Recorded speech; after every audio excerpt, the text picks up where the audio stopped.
It was a 5-4 decision with Barrett and Roberts joining the 3 liberal justices. Whatever deadline they have for postmark ballots, they can continue to count ballots until they're counted. It can't conceive of a pathway where someone cannot live in this country their whole life and still be subject to the jurisdiction thereof. The central legal question here is, are males that identify as females in the same protected class as females as a whole? Welcome to 775 Alive, A podcast focused on Nevada. from Vegas to Reno to Elko, We decode politics, economics, and critical global issues. offering common sense perspectives true to our Nevada roots. I'm Scott Gavorski, PhD historian. And I'm Crystal Newton, business strategist. Let's get into it. Well, welcome back here to 775 Alive. We're now caught up after the 250th anniversary celebrations over July 4th. And, right before those, we had all those big decisions out of the Supreme Court. Very, very, very busy end of term. Yeah, it's really cool that we've celebrated 250 years. And in my opinion, the Supreme Court, more than specific rulings that came out, they're doing their job at trying to, it seems, push some of the job back onto Congress, which is something I think that's important to point out here, because we do have an imbalance as we go over some of these Supreme Court rulings. Which one was your favorite Supreme Court ruling that came out, or maybe most substantial, do you think? Well, most substantial, I think, in the short term of those that whole range that came out the last few days, I think is the Watson versus RNC, which was the one about counting ballots after Election Day, because that's been a sticking point for a lot of opponents on the right about the election integrity issue. Yeah, I think I think July 10th might have been the final day for California's vote. It's over a month after. So yeah, it's very important that we get legal clarity on how far is too far. I mean, obviously we don't want to wait for election results all the way up to the next election. So how far is too far? Yeah. What about you? What are the cases that you find interesting? Birthright citizens, very interesting to me. That question of jurisdiction is really interesting, because I can't conceive of a pathway where someone cannot live in this country their whole life and still be subject to the jurisdiction thereof. So I'm excited to talk that one out with you. I'm curious how you thought it went. Mm-hmm. And of course, the other one that had some repercussions here in the 775 was, of course, the boys and girls sports decision, right? Because we had that failed petition drive here for a constitution, or changing the constitutional amendment. So I think a lot of you would have thought that would have been more important to me, because been a female athlete my whole life, and I have 2 black belts, so I know first and foremost how powerful men are. And I think this one was important to me too, but I think in the bigger scheme of things, we got to figure out who's a citizen. But yeah, how are we allowing men and girls sports? How does this justified? We're going to break that one down. I'm excited to talk about that too. Can we go back to the California thing, because this is another interesting comparison. So of course, we talked a little bit about this before. We had an interview with Chad Peace, who played a key role in instituting California's open primary. California's primary was June 2nd. And under California law, you have 30 days to count the votes, right? So that would have been July 3rd was the deadline they set to count. Although counties could actually ask for an extension, right? So they could add another month to count. Scott, I didn't know we were going to talk about California. I would have taken my blood pressure medication. I mean, it's a really, I don't know when counting became so difficult, right? Of course, you mentioned July 10th was when they're supposed to certify the accounts. We'll see if they make that. But the idea that, yes, California is a big state, right? No doubt about that. But geez, the fact that this can drag on for weeks and months, this has really been, I think, one of the big issues that's impacted some of these political discussions about election integrity. Yeah, and I think we should take a lot more time on this show to discuss the types of policies that are being executed in California. Nevada is just at the beginning stage of adopting some of these policies. They're very popular across the United States, and people really want to tend towards democratic policies. They're all very enticing. There's lots of free stuff promised, and so I'm cautioning Nevada by telling them about a lot of things in California. I'd like to bring it up and to show this is the end of the pathway if you keep adopting democratic type policies without conservative values intertwined somehow. Well, and this has emerged, of course, for those of you who live out in the 775 or even in the Vegas area. One of the things we see constantly is the slogan "Don't California my Nevada," right? Yeah. This effort that I had somebody tell me once. This was years ago. That one of the problems with California is everybody in California is convinced they represent the future of the nation. Everybody outside of California is just convinced they're crazy, right? And it's going to be interesting to see.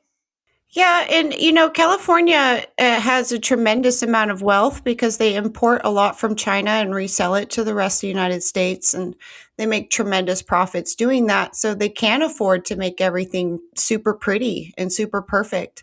It's not really templatable to the rest of the United States, and quite frankly, it's offensive when they drive through our lands and pity us. And I'm like, you know what? We're living within our means, and we're focused on the important things in life.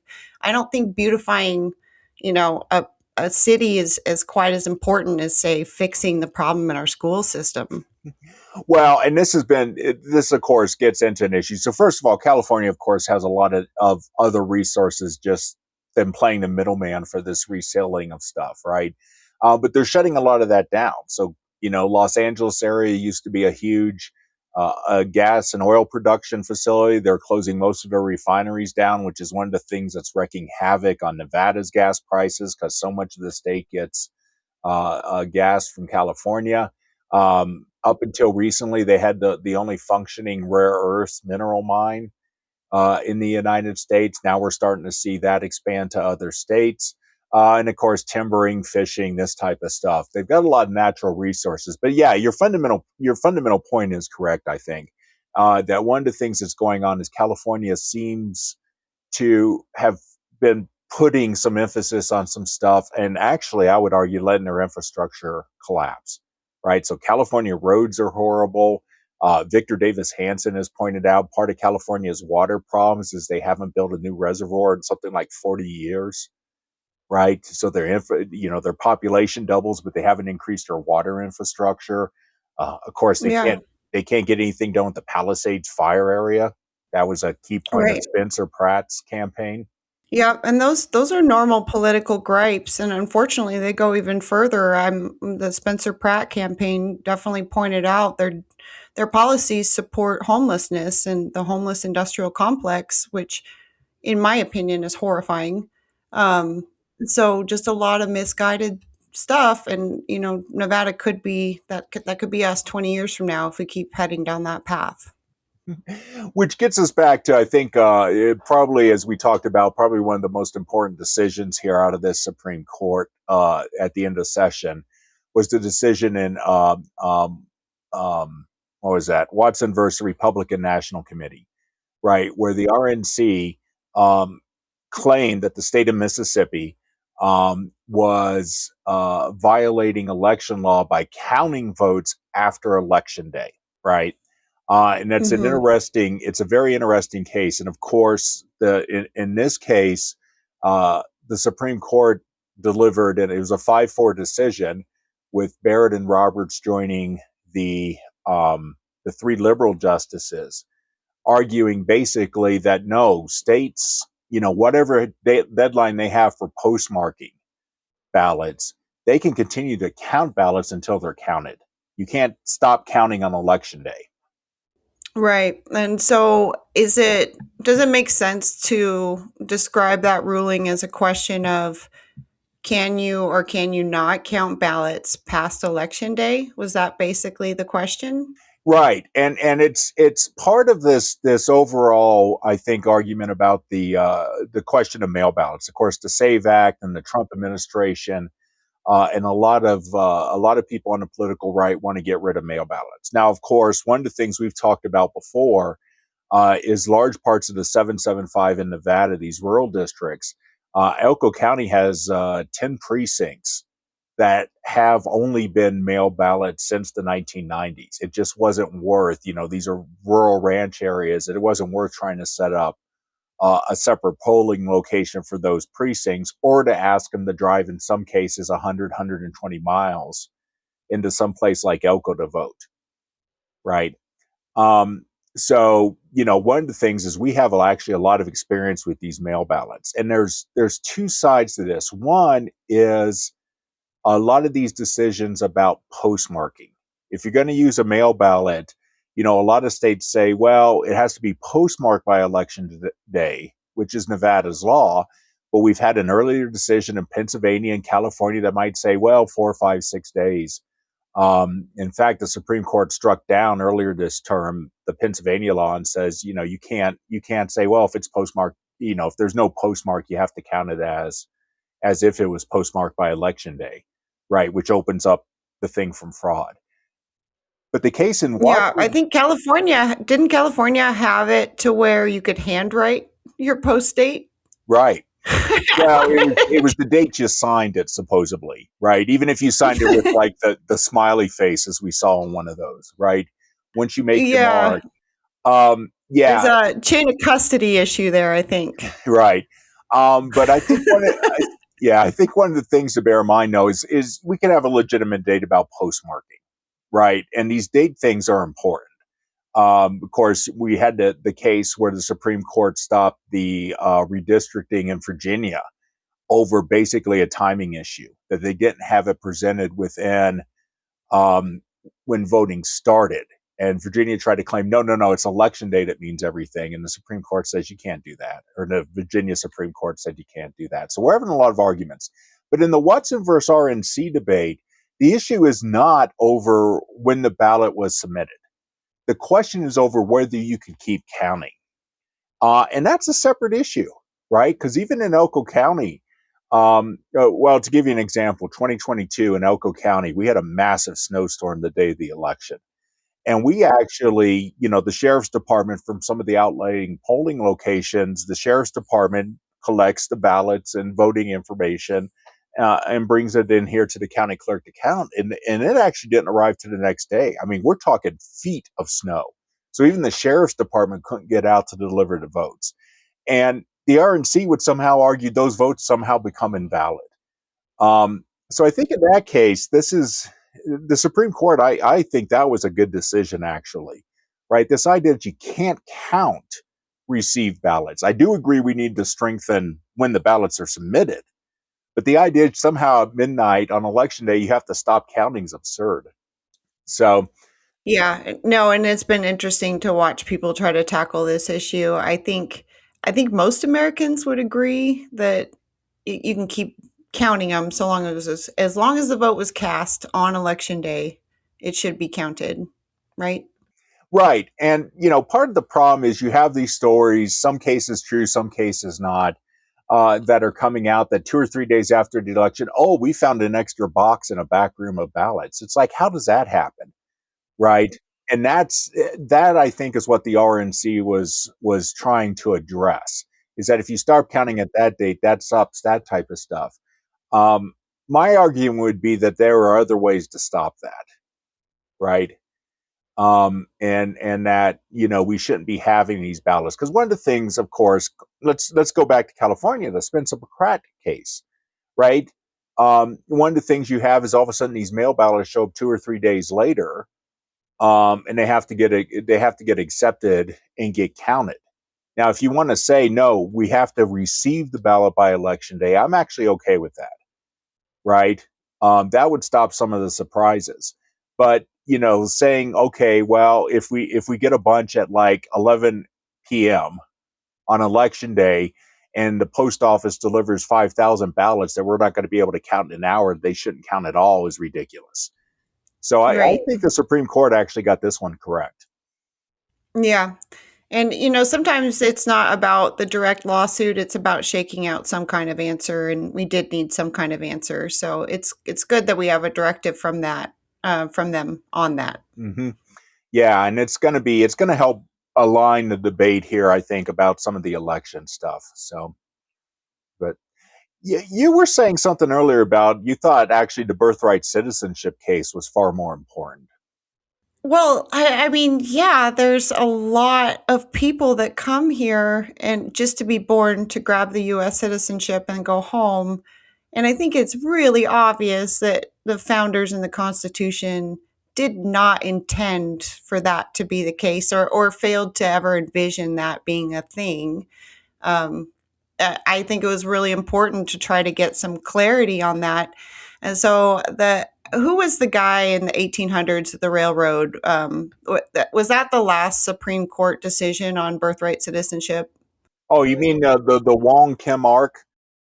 Yes, Wong Yeah, Kim Ark. that was the 1890s, and that actually had nothing to do per se with the railroads, right? It wasn't the last decision. I imagine there's been some others, but it was one a key point. So let's back up a bit, I think, and outline some of the stuff here. So where this comes from is, of course, the 14th Amendment, one of the Reconstruction era amendments to the U.S. Constitution after the Civil War. And basically what it did is it says anybody born on U.S. soil becomes a citizen. And the direct, important issue in that time period when it was written was, of course, the issue: what do you do with the freed slaves? Right? Do you allow them to become U.S. citizens? Do you do something else? And the decision taken by, again, Republicans in Congress who passed the 14th Amendment. This was one of the radical Republican deals. Was they're considered citizens because they were born here, right?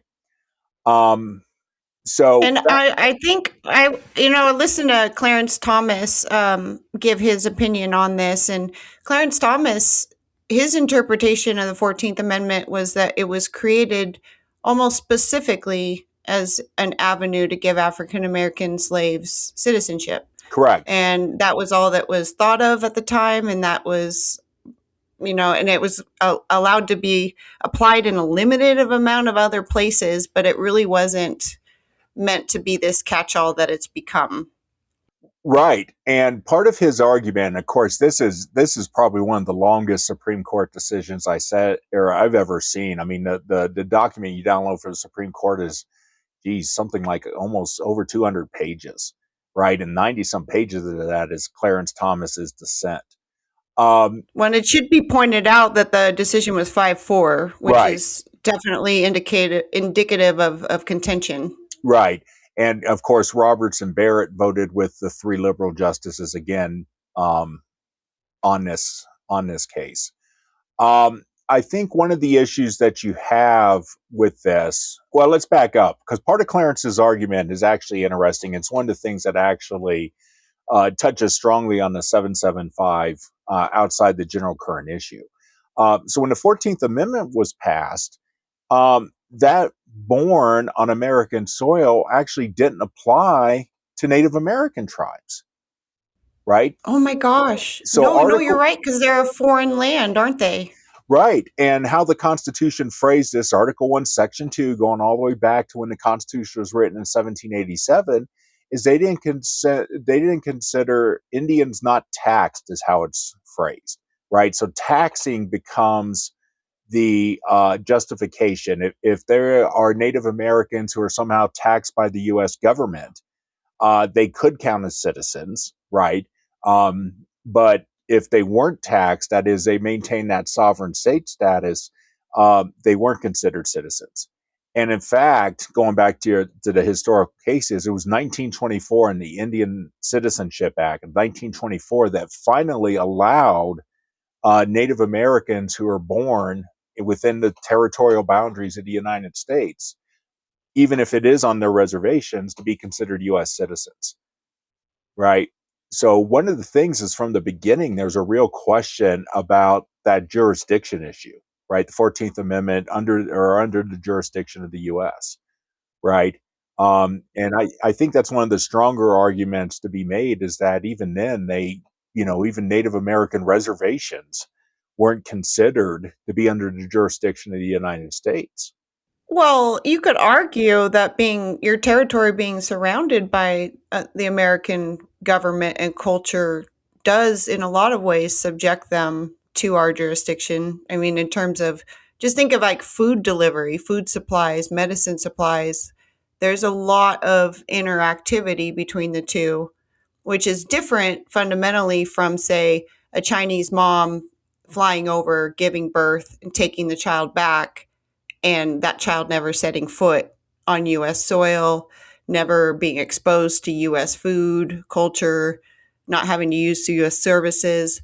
Like, I don't understand how this person is subject to our jurisdiction if they've had absolutely zero interaction with our country. All right. You know what I mean? Right. Well, and just to point out, I'm not sure geographical surrounding, because under that logic, somehow the people of Switzerland should somehow become citizens of France and Germany as well, because they're landlocked. So any supplies that come in have to come in through these other countries. I don't think that's the issue. It's back to this jurisdiction. Well, I mean, if everyone around Switzerland went to war, that would definitely affect what they do inside their country.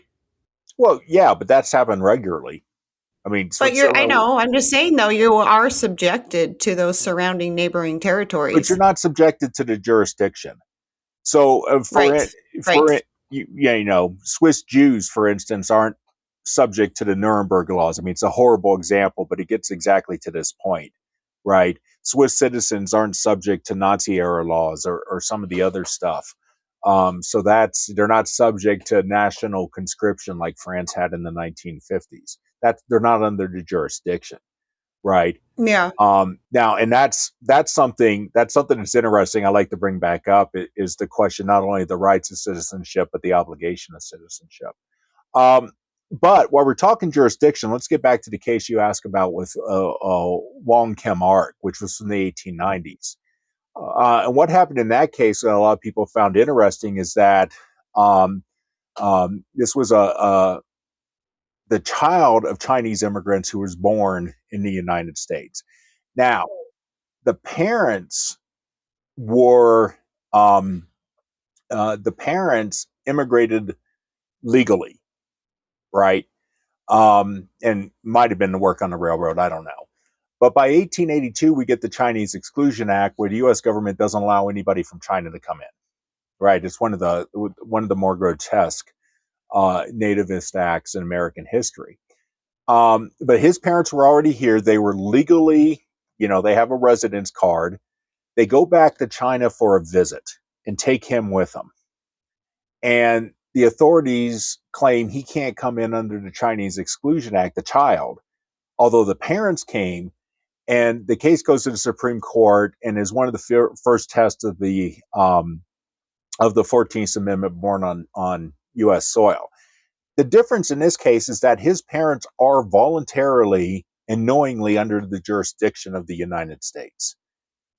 Right? It wasn't that they just came here for 2 weeks and decided. They weren't citizens, but they had a legal right of residence, and he was born here under that legal right of residence. So that's one of the things I think that's really dodgy about this is that we can't settle on what jurisdiction means. And I was thinking about this the other day, and I like to convert these sort of problems into practical things. And why this gets to be so much is you can think about this. This allows citizenship to be bought for under $5,000. So it costs maybe $1,000, $2,000 to fly here and fly back, and then a few $1,000s in hospital bills. And by the way, if you fly back without paying the bill, no one's going to come after you for it. So it costs even more. But essentially, this allows people that come here, give birth, and come back to buy citizenship for their children for under $5,000. And that really bothers me. Well, it's not only bothersome, but there's increasing evidence, and I'll be the first to admit I don't know how extensive this is, right? But there's increasing evidence. We had a scene here just over the last week with supposedly these billboards on the Mexican side of the border, offering advice to people coming across the U.S. border from Mexico. Oh, do this and make sure your kids, your child becomes a U.S. citizen. The anchor baby issue. But one of the things that's come out here over the last couple months, right after the oral arguments on this issue, was there is some evidence that there are some basically hospitals or services that particularly will allow Chinese citizens, Chinese nationals to come in. You know, they'll house them during the birth. The child's born here, the child becomes a citizen, and then they go home with that American citizenship, right? It's almost sort of a spa type of thing. Now, how Yeah. extensive those are, I don't think anybody knows. But we have at least one or two cases where they've identified that. Um, but I think this issue is a little bit more complicated than just the birthright thing, because I think there's a couple other things in play in this. One, I don't think this issue is quite as the decision. I don't think is as expansive, and there's been a lot of attention, particularly to Gorsuch's partial dissent, right, from this decision. And one of the things Gorsuch puts out is that, you know, the issue is, first of all, we probably don't want presidential executive orders, which is what this started, right? Trump issues an executive order to stop this. You know, maybe we shouldn't have executive orders overriding amendments to the Constitution, right? Hmm. That's really bad policy, first of all, right? Yeah. Um, Now that said, one of the things Gorsuch put out, which a lot of people seem to be making some hay of, and we'll see where it comes from, is Gorsuch basically pointed out that, you know, even though it's in an amendment, Congress could actually define what under the jurisdiction means without violating the 14th Amendment, Hmm. right? So Congress has the full power to clarify that. And one idea is what it would be is it would require at least one of the parents to already be a U.S. citizen, right? So if one of your parents Yeah. is a U.S. citizen, you're born on U.S. soil, you're automatically a U.S. citizen, right? We'll have to see if Congress takes that up, but it's an interesting approach. And again, I think part of this is what we're seeing with some of these Supreme Court decisions is we're getting at some big issues, but it's not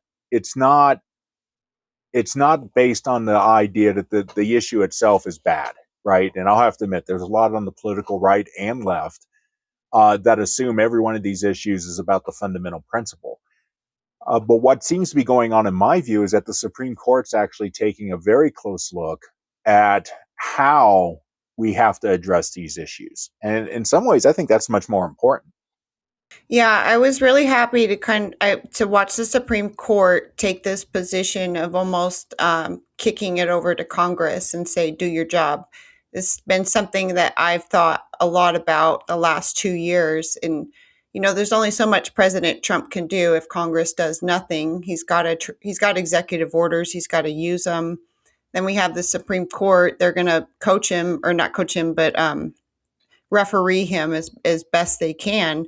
But ultimately, they're both looking to Congress, and the American people should be too, to do their job. And this was something that resonated. You may not agree with this, but this was something I thought continually through the ICE raids was, man, if Congress passed meaningful immigration, comprehensive immigration, we wouldn't have to tear up communities like this. And Right. it's, I just do your job, Congress. Well, and this is, yeah, no, you're absolutely right. And I agree with you 100%. Congress has really struggled with immigration policy for, geez, decades, 40, 50 years, right? And I'm not really sure why. I mean, I've got a bunch of theories, but part of it just seems to be Congress is too afraid of handling the hot potato. And unfortunately, that's what we elect them to do. But yeah, you're absolutely right, because we have a lot of debates over the enumerated powers. We have a lot of people on the far right that argue that the federal government should be doing a very narrow set of stuff. And one of the unquestionable rights of the federal government is to enforce immigration policy. I mean, that is clear cut. in there. And we've gotten in this weird situation where in the late 70s, the president is allowed to declare refugee status without reference to Congress. This is one of the ways that the Supreme Court supports, for instance, Trump potentially revoking that temporary protected person status for Haitians, right? Because presumably, if the Biden can identify them as refugees, another president can say, no, we're not going to recognize that. Right. The problem is maybe the president should be making that decision. Right. But the key word there is temporary. Well, yeah, and there's supposed to be a lot of the asylum cases. And again, this gets into why isn't Congress fixing our mess of an asylum system? Why aren't they writing roughshod over immigration services about the processing times on this stuff? I mean, one of the things that's been going on for decades is, it takes forever to get anything. If you want to be naturalized, it is a complex process and probably one of the most complicated bureaucratic snafus ever. And if we really want to do immigration, why don't we fix the bureaucracy, right? Yeah. And I mean, these are all very clean and neat arguments, but I think this is there's one final component to this that really is upsetting, and that is the multi-trillion-dollar industry that the cartel performs in getting people across the border. And that also leads into high crime rates, and it also leads to jobs being taken. It also leads to housing being taken. All the things that Americans happen to be complaining about right now. So, I mean, this is one snake where if we can cut this one, you get all the heads at once. And I can't for the life of me figure out why our federal government won't fix this one like gushing wound in the American side. Mm-hmm. Well, and I agree with part of it. I mean, some of the criminality, for instance, whatever the travesty that the criminality in Chicago is, has absolutely nothing to do with immigration, right? And I'm not even necessarily, it's not necessarily the immigrants that I'm calling criminals. It's the cartels that bring them over. Right. Well, and I think there's also a problem that one of the things we're seeing, and we're starting to see the Trump administration, this has gone unreported in the media, which is part of the problem in this issue. But one of the things we've seen out of the Trump administration is a much greater willingness to go after employers who are exploiting these illegal immigrants. Right. We just had a big case in was it South Carolina or North Carolina, one of the Carolinas. We had a big case with, some farms in California that were using underage workers. And, this to my mind is one of the issues for all the cries about humanitarianism. The idea that you're going to allow people in the country, allow them to function under the radar, just opens them to exploitation. Right. And there's no way to enforce it. If you had a rational immigration system, where these people could come in, and if nothing else, even if they're just getting a green card and not going through the naturalization process, being able to track that and see where they are being employed, for instance, is a much more efficient way to try to address some of the concerns about the exploitation by employers, exploitation by landlords, so on and so forth. And of course, one of the things that got argued, and I haven't looked at the report, but there's a report that's been circulating over the last week that, an analysis indicated that about 30% of the increase in housing cost over the last 5 years since COVID was generated by immigrants, illegal immigrants taking up housing, right? And, we saw this in Vegas. Vegas prices collapsed since these ICE crackdowns. Yeah, I was just going to say that. And I definitely had mixed feelings because I didn't want to celebrate it. I know that these raids are horrific and they tear people apart in relationships, and it's even hard on businesses. And so I don't ever want to celebrate it, but it was hard to miss the drop in prices as the ICE raids went on. I mean, we had almost a 30% drop in apartment rental prices in Las Vegas. Right. So, and it was pronounced. It's there. Yeah. And part of my thing that I think is interesting that might stop some of this, and this is semi tongue in cheek, but it actually, when I worked in the census, part of my job was trying to recruit Native Americans to work with the Census Bureau to be able to count on reservations and have that community trust and everything. Yeah. And one of the issues is to be a federal employee, you have to have your secret, if you're a male, you have to have your Secret Service number. And that actually then citizenship was a much bigger hurdle in many Native American communities. And it brings up a very old question about whether citizenship is just about rights or just about obligations. So, Wait, hold on. So, are you saying that there's some natives here that don't have U.S. citizenship? no, no, no, no, no. They have US citizenship. But what they've done is in many cases, they're disconnected. So males in the U.S., since the Jones Act '73, have to sign up for selective service. Right? Might have been before that, but the modern system emerges when they got rid of the peacetime draft. And if you're not registered with selective service, you're ineligible for a federal job. Right? That's an obligation of citizenship if you're male. Right? And if you look at Greek and Roman and some of these other societal models of citizenship, it was primarily based on the obligation, right? That the rights of citizenship followed from the obligations of citizenship. We've tended to reverse that. But think what might happen to, say, Chinese citizenship if the U.S. were to pass a law, just speculatively, that you lose that citizenship if you're one of these people who came over to the U.S. Your parents came over to the U.S., gave birth here. You never stepped on the U.S. for 18 years, maybe until you come back to college, and then they won't let you in the country because you haven't registered for the selective service, and that's reject your citizenship. Or, the U.S. is also one of the few countries on earth that taxes you based on being a U.S. citizen, not where you are geographically located. So technically, if you're working overseas, that income is taxable by the U.S. government. Imagine what would happen if the U.S. government does that, right? Well, Starts wait, taxing. sidebar. I know Israel requires 2 years Um, of service. So if you refuse service, do you have any clue or idea what happens to you if you don't complete your service? well, this is well, They and send you to Palestine? no, no, no, no. They have alternatives, and it's not just military service. It's often couched as national service, right? Like So, civil service or something? well, it's not necessarily civil service in the U.S., and it's been talked about that you revive sort of the AmeriCorps or Peace Corps idea domestically. A lot of times, particularly for religious exemptions, like in Israel, up until recently, a lot of sects of Orthodox Jews, had a religious objection to military service, right? But Right.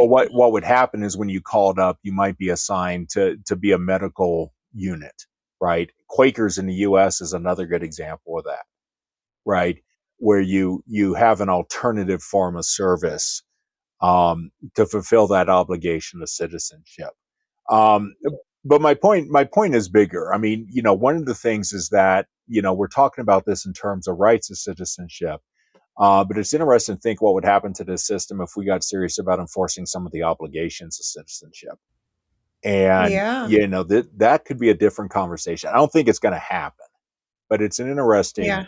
interesting Well, point. I always thought when people turned 18, they should have to pass the same citizenship test that the immigrants have to pass to become a citizen. I'm like, I think we all should have to pass that test. I don't know what happens if you fail that test. Like I said, I don't know if we can send people we'll send them to Alaska. Well, yeah, I mean, one of the things it can do is actually, it could actually help tell us. It could probably help us identify some problems in the education system, for one. But it would also go a long way to ensuring Americans understand their rights and everything. Yeah. All right. I love this conversation, but I think we should give it a few minutes to guys and girls sports, Oh yeah. everyone's favorite subject. So this ruling, the central legal question here is, are males that identify as females in the same protected class as females as a whole. Is that correct? Yeah, that's more or less, yeah, more or less the decision. Of course, this is interesting because this has been something that came up in really since 2020, right? When I should say no, their answer was no. They Right. should not be in the same class. But go ahead. Well, and this was not contentious. This was a straight political divide. It was a 6-3 decision with Sotomayor, Kagan, and Jackson Brown opposing this, right? So this split directly. And of course, if you remember back to 2022 or 2021 when Jackson Brown was proposed, she got the famous question in her hearings, what is a woman? And her response was, I'm not a biologist, so I can't answer the question. Um, and this is sort of the natural progression of this.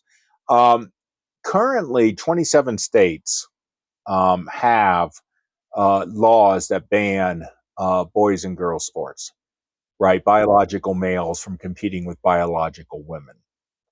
And Nevada is not one of them. Nevada is not one of them, and this has been controversial. Of course, we had the petition drive that Governor Lombardo was trying to promote that just failed for various reasons, right? I mean, it failed because they didn't have enough signatures. Now, why they didn't get the signatures, that's something that's been arguing. They were expecting this court case to come down. And there was also a challenge to the Nevada Supreme Court that about 4 or 5 days before the deadline, the Nevada Supreme Court finally said the petition could go forward. But the truth is that shouldn't have stopped them from collecting signatures earlier. My personal opinion is that it was an incredibly piss poorly managed effort. They hired some consultants that probably should never have been involved with this. But that being said, this has emerged as a controversial issue, I think, for a couple reasons, right? And I should say that Nevada is protected, though, even though it's not on the books. We have I forget what the governing body is of high schools, and there's some kind of scholastic organization that sets the parameters for high school sports, and they explicitly say that your gender or your sex has to align with the sex of the team, and sex is different than gender. I know we're getting into that splitting hairs thing, and a lot of us just hate having this conversation, but it's legally important to point out that gender and sex are different. You can identify with whatever gender you want, but you were one or the other sex at birth, and you have to be in alignment with that sex when you play on a sports team. So Nevada is protected in a way there. Well, in a way, and is it the NIAA? Yeah, NIAA or something like that. Yeah, Nevada Interscholastic Athletics Association or something like that. That's it. Yeah. And then the NCAA, right, the National Collegiate Athletics Association also has adopted the rules. And of course, the problem is twofold. So first of all, you have Title IX of the U.S. Code, which it governs a lot of girls' sports. And this comes out of a period, late 60s, early 70s. This was part of the feminist movement, the so-called second wave feminism, where, they were noticing, male athletes could get scholarships to schools and they could participate in sports and they could have this experience. Females couldn't, right? So the law was put into place to try to govern these. So if you have a certain amount of male sports in a college or a high school, you have to offer something for females. And what has emerged since that came out, again, about 55 years into that, is that a lot of these programs developed into, for a lot of female athletes, this is a way, just like their male counterparts, to get college tuition, right? You participate in sport, you get into a scholarship. Swimming, Riley Gaines is a good example of this. But then what happens is we have this shift, whatever the philosophical issue is on gender and men. There's a reason that certain sports, and you and I have had the conversation, we disagree on what these sports are, but certain sports, and let's just take swimming, males on average, not absolutely, but on average, males tend to have longer limbs, and that leverage results in faster time for swimming, right? And you had a case of Lia Thomas, who's now been stripped of the title. I mean, somebody that was 400 and some in the men's rankings goes right to the Yeah, top I was for the. just gonna say that. I was like, when Leah Thomas was a male competing against males, he, it was like number 400, ranked number 400. And then when he jumped over to the women's team, he was number one. You're like, I just can't. Like, Right. what? And we've had some arguments also about, the possibility of particularly with contact sports, right? Now, to be fair, part of the justification on this is a problem that's gone the other way. We spent the 80s and 90s in a debate in this country whether women could play in male sports, right? So we've got a number of females that serve on high school and collegiate football teams, right? Because women don't really have football leagues, right? Yeah. And that type of stuff. But we haven't, and of course, one of the problems we have here in Nevada, particularly, right? Getting back to this issue, is that we have a lot of very small high schools, right? That just aren't going to be able to provide, for instance, a girls' soccer team and a male soccer team. There's just not a lot of interest for a girls' soccer, right? But allowing those females to play on the male team solves that, right? And that's been used for years. The question really comes up of whether you mandate it going the other way. I think this is an interesting issue because it's not just a states' rights issue. I mean, there's something fundamentally sort of in my view, is almost like this reading of the Equal Rights Amendment was sort of picked up starting in 2020 in ways that a lot of people are just scratching their heads. I mean, one of the Yeah. reasons this petition drive started is there's public opinion polls that 75-80% of the people think this is nonsense, right? That there just should not be this type of stuff, let alone the issue with bathrooms and stuff, right? Or the medical care stuff, right? The idea that you have a man that's born biologically male, right? I mean, we have hermaphrodism issues; they're relatively minor, right? These are psychological, but that somehow somebody that's born biologically male identifies to women not only has to be given a pap smear and other female stuff, but the idea they can then ignore prostate cancer, right? That just doesn't go away. Whatever that social construct is, there's a biological reality under here, and I think people are tired of it. I think, I mean, we're starting to see real backlash between and the medical establishment. A lot of European countries are just saying we're not even messing with this. This is nonsense. So I think this was something that was coming. Yeah, I'm just exasperated with it because there's so much energy and effort and thought and money being put into like teasing out the intricacies of someone's gender and understanding it. And I'm looking at a failing school system. I'm looking at AI coming on board and facing a society that isn't working. There's Everyone's sick in this country. We're we're up against it with Russia and with Iran and China, and the idea that people want to sit down and spend time figuring out the nuances of their gender drives me insane because there's so many other problems to fix. And I can't understand it from an efficiency standpoint. I'm like, there's a lot of other problems in the world. Why are you spending 6 hours a day on this? Well, again, I mean, efficiency and identity, they're sort of antithetical. And my take is that if you're over 18, I could care less, right? I really, if you want to waste your money getting sex change surgery, that's on you. But a lot of this, and I think where the boys and girls sports is that this is explicitly in many cases dealing with minors. So it's the government sort of overruling and stepping into a space with between parents and children, the whole range of issues about the schools not telling the parents that they're allowing the child. So I mean, this is a different issue, and it's sort of weird. And I tend to agree with people. I mean, we have these arguments. Oh, we shouldn't let people drive until they're 25 because their brains aren't fully developed. But somehow at 9 they can choose which gender they want to be. which to me seems a far more complex issue than controlling a vehicle, right? Yeah. And you're also looking at the state of California is working on a piece of legislation that would allow minors to emancipate themselves from their parents who they can claim are not accepting their gender identity, which is considered abuse. Mm-hmm. Um, this is really getting really far afield. All right. And and this is tying with a whole range of stuff. Of course, emancipated minors there's a fairly extensive body of jurisprudence.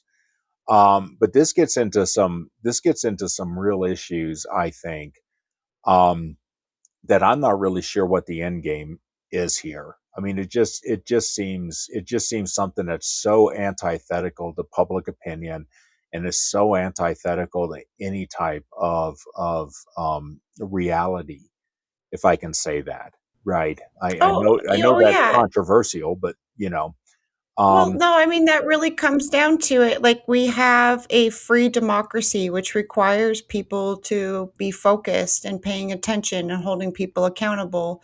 You know, the biggest core part of your identity should be centered around that, mhm. not who you have sex with and how you have sex. If you're an adult, and I think that's what the problem is. One of the things we haven't worked out is what are the rights overall of children, and I think there is a push to extend those rights down, but at the same time, they're also trying to prevent. I mean, tobacco is an early example, alcohol, firearms, right? This idea that you could buy a 12 gauge shotgun at 18, but you can't buy a 22 pistol at 18. I mean, that's another example of like what's the mentality here, right? But yeah, so I think overall, in the case, this is West Virginia versus BPJ, is that this is probably one of the most topical of the decisions that was reached. And I don't think what they're in, but I think it's very fascinating. It's the only one of these that split uh, along those political lines, right? So, three big cases, right here at the end of the 20, I guess this is the 2025, 2026 term. But, some major repercussions, I think.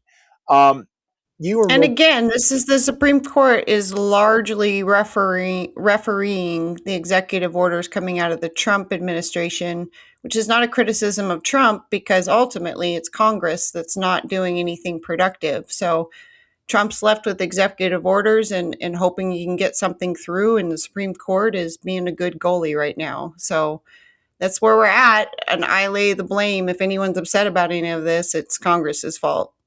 yeah, and I mentioned my take on this back. We did the judging the judges episode back last year.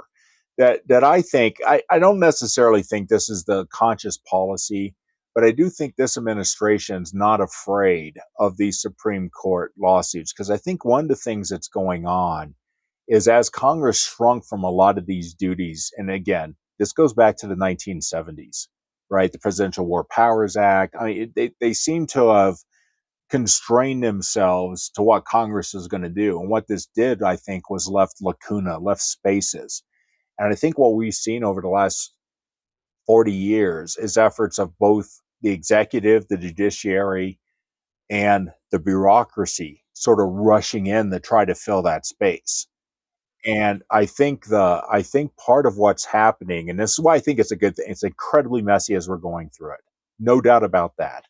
But the truth is, I think what these cases are doing is they're starting to reestablish some clear boundaries, right? This is what the presidency can't do. You can't use executive orders to reinterpret an amendment. But at the same time, the president can't just say, okay, we're going to pick an arbitrary date to stop counting ballots, right? That has to Yeah. lie with the states.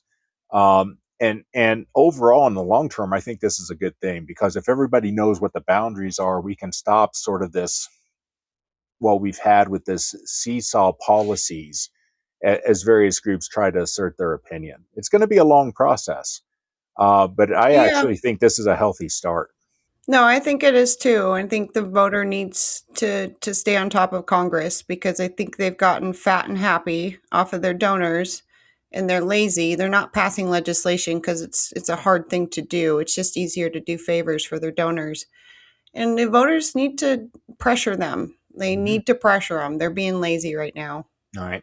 And that's one of the things we said constantly is this is why elections matter, right?